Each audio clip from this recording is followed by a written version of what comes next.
Alright, hi, it's me, John, again. As you can see, I'm at the command center, and I'm doing a CD review. I actually was supposed to have the CD review prior to the little business clip, but I think I'm going to end up leaving them separate. And but at any rate, because it was too long. At any rate, this CD review is from my friend Dwayna Litz, who has this one's a jazz album that I got from Walmart. Yeah, my friend is at Walmart, and it wasn't in the racks. I had to go, I had to order it online, but her stuff is in Walmart. And well, I even actually videoed it. So here's the clip. As you can see from the sign behind me, that's Walmart, and there is Dwayna's album, and we're here. We bought it. My friend Dwayna Litz is at Walmart, and we got her album right here. Had to order it. It was in on time.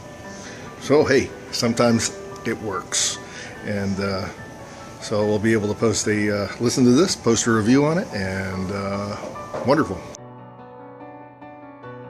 So there it is, proof positive. My friend Dwayna Litz is at Walmart. But one of the thing is about doing friend reviews. She's a friend of Lisa's and mine, and we've known Dwayna, and she's been a very a blessing to our family. And so we know her personally. We know her mom, and know many of her friends. So I wanted to do a review that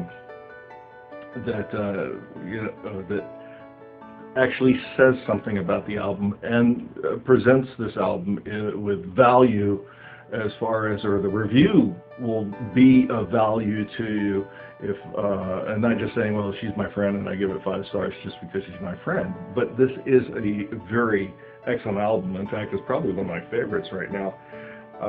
Counting your blessings. And so I ask you to think about this review as far as I actually have, listened to the album. There, see, the CD is actually in my portable cassette player. Here's the lineup of the songs: Old Friends, Smile, Someone to Watch Over Me, I'm Gonna Sit Right Down and Write Myself a Letter, Where Do You Start, Anything Goes, We'll Meet Again, Satisfy My Soul, Counting Your Blessings, the title track, Pennies from Heaven, Somewhere Over the Rainbow, What a Wonderful World, that's a medley, beautifully done. Cross Over the Bridge, He Looked Beyond My Fault and Saw My Need. Just a tremendous album. It would probably be classified as pop jazz.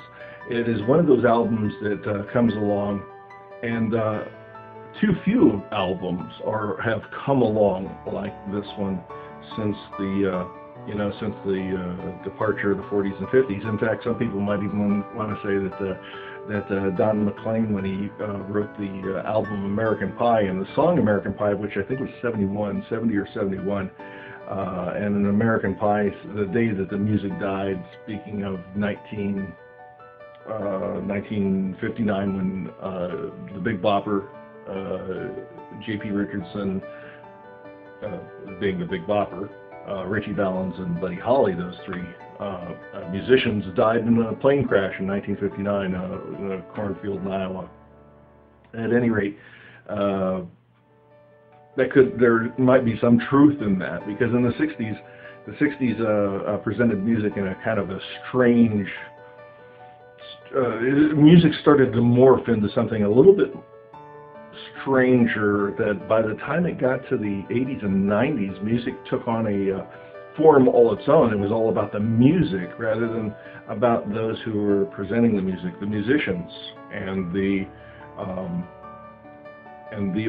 singers that would sing the songs, the songwriters themselves writing the songs, that they somewhat disappeared, and the music became bigger than those presenting it, and that really shouldn't be, because music in and of itself, it isn't something to really be reverenced. These are harmonies. It's basically a synchronous mathematical compilation of tones placed in a logical harmony in order to bring about soothing sounds that will elicit emotions. So whether good or bad. But it's but as far as the artistry of music goes, I remember the many of the artists like the orchestras like the Nelson Riddle Orchestra. In 1962, the Nelson Riddle Orchestra was actually the orchestra that was used for the background music for the TV movie, or for the movie, I guess it was a TV movie Batman, starring Adam West and Burt Ward, and later on became a series, I think in 65 or 66.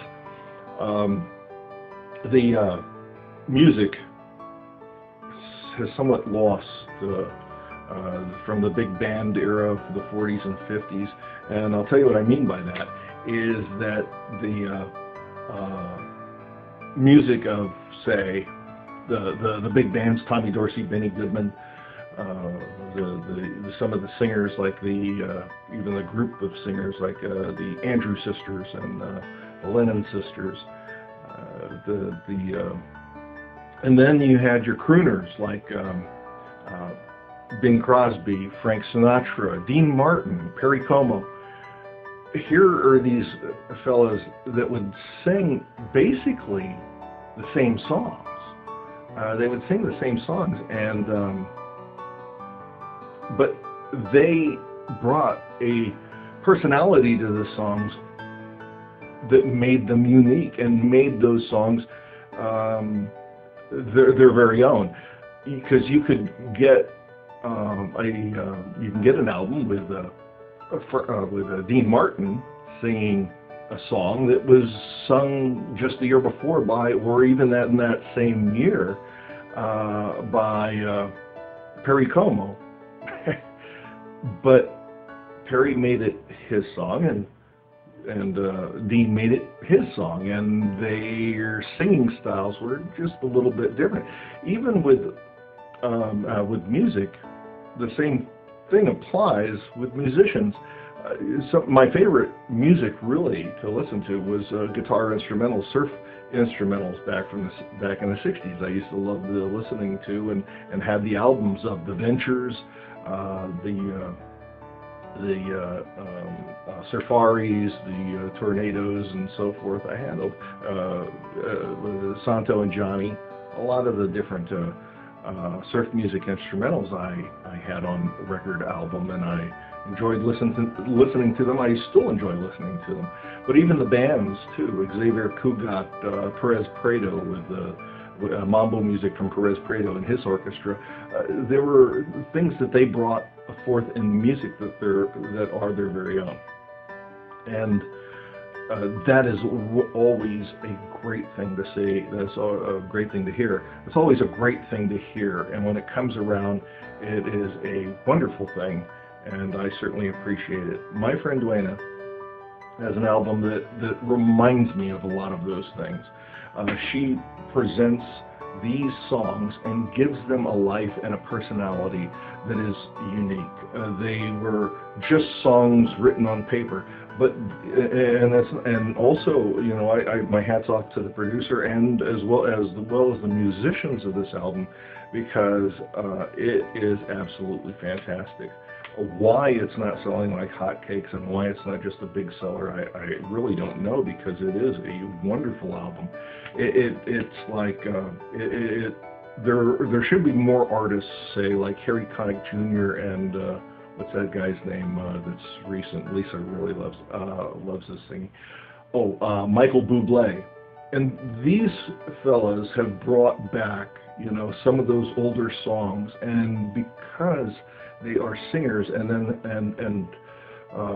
have an ear for hearing the musicians that would be playing along and bringing a particular personality to the song, a particular interpretation of a song.